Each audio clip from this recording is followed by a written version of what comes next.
Nação Celeste, aproveite essa super, hiper, mega promoção da Futivox. Uma camiseta 150, duas 300, a terceira sai de graça. Manda mensagem já para a Futivox, o seu site favorito de camisas de futebol. E bora para o nosso vídeo. Treino sendo finalizado agora na Toca da Raposa. E aí uma tendência dos atletas voltarem à noite, né? Para dormirem na toca e amanhã a turma toma aquele café da manhã reforçado e depois parte para o Mineirão, esse duelo contra o Sampaio Corrêa. Um jogo importante, o Cruzeiro quer retomar essa ponta da tabela na Série B do Campeonato Brasileiro. Daqui a pouco tem inclusive jogador que participou da atividade, hein? Vou trazer essa notícia, jogador que foi a novidade no treino de hoje, ele que esteve ausente nos últimos treinos comandados aí pelo técnico Paulo Pessolano. Mas vamos lá, porque ontem, aqui na Itatiaia, o Gabriel Lima, CEO da SAF do Cruzeiro, nos concedeu uma entrevista. Teve uma live, bastidores, de 7 às 8 e depois teve uma outra de 8 às 9, com muito assunto que podemos abordar com o CEO do Cruzeiro, com o Gabriel Lima. E ele começa falando sobre esse histórico dele, a formação dele, a estrutura do departamento administrativo que agora comanda o Cruzeiro. Sou um profissional que nasci numa consultoria financeira, então meu histórico todo é um histórico financeiro.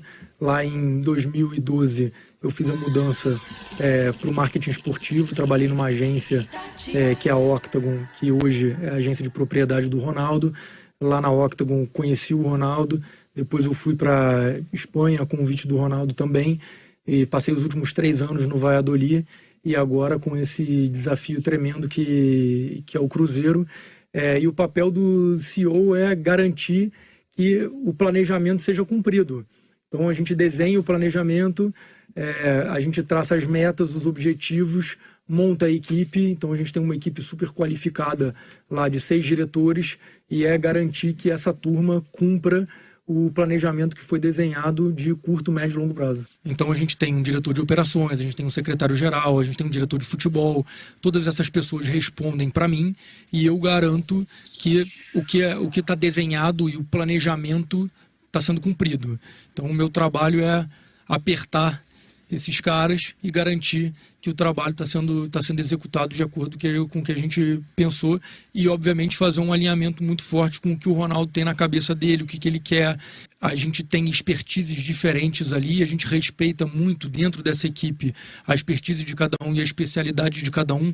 Então, por exemplo, o Pedro Martins, que é o diretor de futebol, eu não contesto as decisões do Pedro Martins no futebol. Ele tem autonomia para tocar o futebol da maneira que ele acredita que tem que ser tocado. A gente discute, a gente troca ideia, mas a decisão é uma decisão colegiada ali entre nós.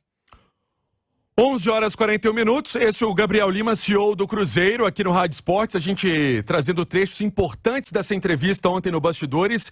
E uma segunda pergunta sobre o cenário do Cruzeiro quando a SAF chegou ao clube. Inclusive, teve assembleia com os conselheiros, né, ainda da parte associativa do clube, né, do Cruzeiro, mostrando o trabalho que vinha sendo feito e até uma possível recusa por parte do Ronaldo, se isso passou na cabeça do Ronaldo em termos de administração do Cruzeiro, Gabriel.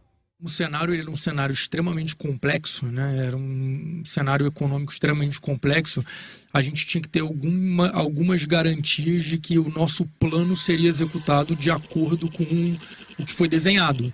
E sem a aprovação do que a gente tinha pedido, a gente não ia conseguir fazer o plano de acordo com o que foi desenhado. Então essa foi era a grande questão, né? Então falou, olha, a gente entende que o caminho é esse, e que se a gente não conseguir aprovar esse caminho, talvez o risco seja grande demais para a gente seguir. Então, realmente houve um momento ali de pensamento de será que se não for aprovado vale a pena realmente continuar ou não, dado que a gente não conseguiria executar o que a gente desenhou. A gente encontrou um cenário que era um cenário com um orçamento muito inflado, né, do futebol, e com as receitas, praticamente todas as receitas antecipadas, né? Então você tinha receitas de patrocínio, os principais patrocinadores, receita de TV, tudo isso não vai entrar nenhum centavo no caixa do Cruzeiro, de fato, esse ano. E com um orçamento de futebol que era um orçamento, ao meu ver, de primeira divisão. Eu não consigo imaginar como seria o dia a dia do Cruzeiro daquela maneira, como estava planejado. Não ia ter recurso para pagar os salários, para poder rodar o dia a dia do clube. E, sinceramente, eu tenho dificuldade de entender como seria esse dia a dia. Atraso constante de salário, uma situação que acho que já foi vista em vários clubes, não só no Cruzeiro no passado, mas com um agravamento maior, que eram punições esportivas, que era um cenário de muitas dívidas de curto prazo que também engessam e te impedem trabalhar no dia a dia. Então, eu tenho muita dificuldade de entender como seria esse dia a dia do Cruzeiro se não tivesse tido um aporte, se a torcida não tivesse abraçado tanto o projeto e a gente não tivesse o número de sócios torcedores que a gente tem hoje, se alguns patrocinadores e novos patrocinadores não estivessem acreditando no processo. Eu tenho muita dificuldade de entender como seria isso e principalmente com um orçamento de futebol da maneira que estava. E foi por isso que o Gabriel Lima fez um agradecimento, inclusive, ao sócio do Cruzeiro, aí prestes a bater a marca de 54 mil sócios, falando que esse recurso vai basicamente para todas as áreas, né? Desde pagamento de salário, manutenção, despesa de viagem, todos os aspectos econômicos, tendo o apoio da nação azul estrelada. Mas ainda com o Gabriel Lima, um tema importantíssimo sobre a instituição Cruzeiro. O Cruzeiro trabalha com planejamento, forma didática, que o clube permaneça, independentemente de quem estiver ocupando um cargo diretivo ou até mesmo atuando dentro de campo. Vamos ouvir. O trabalho que temos feito é um trabalho para fortalecer a instituição acima de qualquer nome. Você vai ver a gente reforçando isso o tempo inteiro na nossa comunicação, na maneira como a gente fala. Se você escutar todas as entrevistas que o Pedro tem dado, realmente acreditamos que ninguém tem que estar acima do Cruzeiro. E eu acredito muito que no futebol existe essa necessidade do nome. É o jogador, é o técnico, é o auxiliar, que você não encontra isso num ambiente empresarial, você não tem isso, né, do nome. O forte é a instituição. Quem é o presidente da Coca-Cola? Talvez você saiba o nome, mas a maioria das pessoas talvez não saiba. E se trocar o presidente da Coca-Cola? Por que o futebol tem que ser diferente? Por que com jogadores, com técnico, tem que ser diferente? Não tem que ser diferente. O que a gente tem que trabalhar é processo, metodologia, garantir que quem chegue tenha a visão do clube e não a sua própria visão, que o jogador não tenha a sua própria visão, mas que ele desempenhe um papel, que é o papel desenhado para o clube, para ele. Isso para a gente é muito importante. E o trabalho que a gente tem feito é um trabalho nessa linha. Trechos importantes da entrevista do Gabriel Lima. Daqui a pouco, no segundo tempo, tem outras também falas sobre questão relacionada aí ao Clube Celeste, mas eu vou chamar o Simões e o Panzi, especialmente porque tá na cara. Eu acho que esse resumo do que a gente ouviu até agora é que o Cruzeiro, Simões, tem planejamento, o Cruzeiro tem alicerce, o Cruzeiro tem metodologia de trabalho. Um abraço para você. Boa tarde. Olha só, o Pansieri, eu me recordo, tá, que quando surgiu aquela história do Cruzeiro, 400 milhões, não são 400, são 50, vai colocar quanto? Custa barato, custa caro, o Vasco foi vendido por 700 milhões. Cara, o mundo dos negócios, a gente já viu várias vezes, empresas sendo compradas por $1, por R$1 e sendo saneadas. E voltando a ter vida. Então, a gente fica até feliz de ouvir, né? E a gente percebe que são pessoas muito bem qualificadas que estão tocando o Cruzeiro, porque primeiro que eles não estão aí para poder fazer graça para a torcida, e fazer graça para a torcida é chegar, contratar 4, 5 medalhões, botar no time para jogar a Série B. Isso nem dá certo em Série B, tá? E o time que tem mais medalhão na Série B aí é o Grêmio, e a gente vê que está penando, está em crise. Então, a gente percebe que realmente é um processo a longo prazo. O Cruzeiro, ele foi sendo sucateado a longo prazo. O Cruzeiro tem um processo de décadas. de aparelhamento de conselho deliberativo, de uso pessoal, de uso com fim político, tá? Com cabide de emprego. São décadas que isso acontece no Cruzeiro. Seria muito ingênuo da minha parte imaginar que o Ronaldo ia chegar aqui e ia resolver isso em 6 meses. Um processo que vem acontecendo há décadas. Então, é muito bacana a gente poder ouvir alguém tão preparado, cuidando do futuro do Cruzeiro, e aí aumenta aquela porcentagem minha de dar certo esse processo de reconstrução do Cruzeiro. Porque se falou demais em reconstrução desde 2020. A única reconstrução real pela qual o Cruzeiro está passando é essa.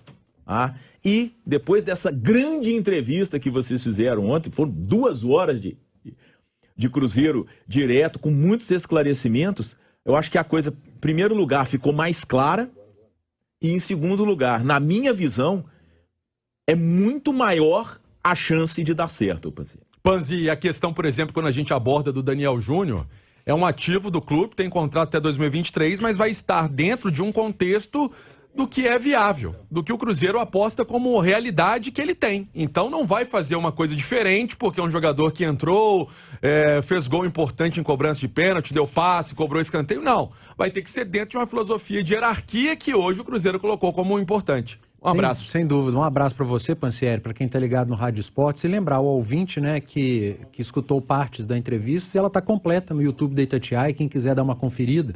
Como disse o Simões, são 2 horas de um bate-papo muito legal com o Gabriel Lima, CEO do Cruzeiro, e vale a pena. Ele explica muita coisa, não só de Cruzeiro, mas de SAF, né, no geral, que é uma novidade pro futebol brasileiro. E dentro disso, Pansieri, o Cruzeiro hoje trabalha como uma empresa, né?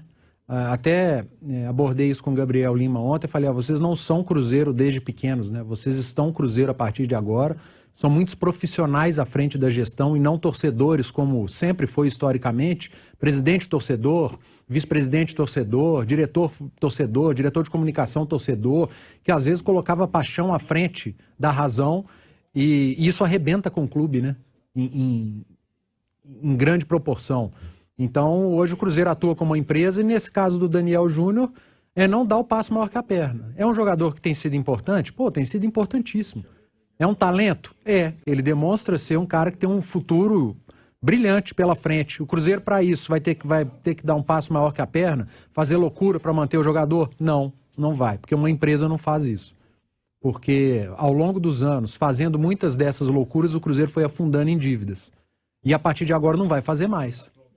E o Daniel Júnior é outro exemplo de que, se não der para ficar no Cruzeiro dentro daquilo que o Cruzeiro pode, ele não vai ficar. Se conseguir entrar num acordo e for bom para atleta e clube, ele vai ficar. É assim que funciona, é assim que tem que funcionar. E o torcedor precisa entender que a partir de agora, e eu acho que ele está tendo essa confiança para o Cruzeiro voltar a entrar nos trilhos. O Cruzeiro virou uma empresa. É gente profissional trabalhando em prol de um clube tradicionalíssimo. Sobretudo, o futebol é um grandíssimo negócio, né? De uns tempos pra cá, né, Milton? Você, Milton, você pegou uma época que o futebol era muito mais paixão, coração, envolvia menos o capilé, né, o dinheiro. Hoje não, cara. Hoje o futebol ele é 100% negócio, não adianta. Pra quem joga, pra quem tá no clube, o torcedor sente isso no bolso. Porque para manter um clube do tamanho do Cruzeiro, do Atlético, do Grêmio, ingresso não dá para ser barato mais, o cara tem que ser sócio para conseguir ingresso para ir a campo, então virou um grande negócio. E quem não trabalhar como uma empresa, quem não entender o futebol como um negócio, vai ficar para trás. Por falar em ingresso praticamente esgotado. Conversava também com o Lordelo da Comunicação do Cruzeiro sobre essa varredura que está sendo feita para ver se ainda tem algum ingresso disponível, aquele ingresso que o torcedor faz a compra, mas não efetua ali o pagamento, que fica ali na cesta. Pouquíssimos, ou seja, casa cheia, Mineirão lotado para o torcedor. Daqui a pouco a gente vai passar no segundo tempo, abertura de portão, estacionamento, como você vai fazer para chegar ao estádio, chegar cedo, mas a informação da Itatiaia nesse instante é que restam pouquíssimos ingressos e o Cruzeiro fazendo essa contabilidade para o torcedor também chegar amanhã com toda a tranquilidade do mundo. A gente informa mais o time azul daqui a pouco. Show de bola. Bora aqui, Nação Celeste, complementar o nosso noticiário. Quero trazer 2 informações, tá? Primeiramente, uma bem rapidinho aqui. que é sobre a Gerdau. Lembra que o Sabel Venâncio, o Jorge Nicola, enfim, haviam adiantado que o Cruzeiro anunciaria, né, um novo patrocinador? Então, foi a Gerdau nessa sexta-feira, só que para o futebol feminino, né, vai ser a patrocinadora master, sai o Supermercados BH, que deve estampar as costas, e entra a Gerdau aí. Não foram, né, divulgados valores, mas foi divulgado aí a nova parceria, então, com a empresa brasileira produtora de aço e uma das principais fornecedoras, né, de aço e aos longos nas Américas, de aços especiais pelo mundo, beleza? Outra informação, camisa 10, Pedro Martins, né, o diretor citou condições inegociáveis para um camisa 10 jogar no Cruzeiro.